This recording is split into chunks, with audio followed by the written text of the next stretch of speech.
Hello everyone, नमस्ते। स्वागत छ मेरो नयाँ दिन नयाँ ब्लगको साथमा। आज चाहिँ बेलुका भिडियो बनाउँदैछु अनि आई होप तपाईँहरू पनि सन्चै हुनुहुन्छ भन्ने पूर्ण आशा छ। त्यो भिडियो चाहिँ मैले सुरु गरिसकेको छु है। अनि अहिले चाहिँ म यहाँनिर शीतल बसिरहेको छु काम सकाएर। अनि आज चाहिँ म तपाईँहरूलाई एउटा कुरा देखाउँछु ल।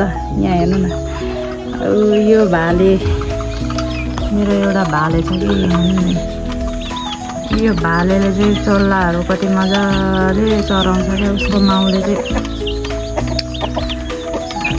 छोडिदिन्छ, वास्तै गर्दैन।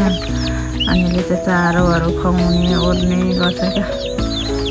अनि एकदम मायालु खालको छ क्या यो भाले चाहिँ। यसको मासु खानु पनि माया लाग्दो खालको। अनि यसको माउले चाहिँ छोडिसकेको छ कि, चल्ला अन्डा बनाउँदैछ यिनीहरूको माउले।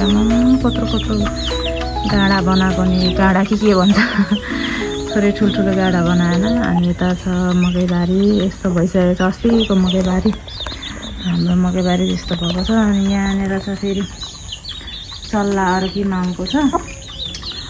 अनि त्यसपछि यसको माउले चाहिँ अन्डा बनाउँदैछ कि। अनि यो चल्ला, यो भालेले चाहिँ केही ठुङ्दैन पनि, आनन्दले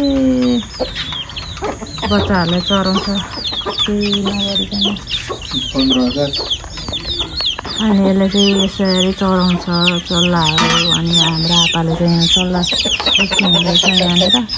अनि मसँग पैसा पनि आज आपाको स्यालेरी आएको, अनि त्यही भएर पैसा पनि दिनुभएको छ मलाई पनि दिनुहुन्छ क्या प्राइभेट। अनि त्यही भएर चाहिँ यस्तो छ। अस्तिको मकैबारी चाहिँ यस्तो भएको छ हाम्रो। अस्तिको भिडियोमा मैले खनेको जोतेको देखेको थिएँ नि, ट्र्याक्टर यस्तो भएको छ। पानी परेर त्यतातिर चाहिँ उयो भएको छ नि त पानी। अस्ति पानी परेकोले पुरै डुबाएको थियो, अनि त्यही भएर चाहिँ यस्तो भएको छ। अनि अहिले चाहिँ यतातिरको चाहिँ राम्रै भएको छ।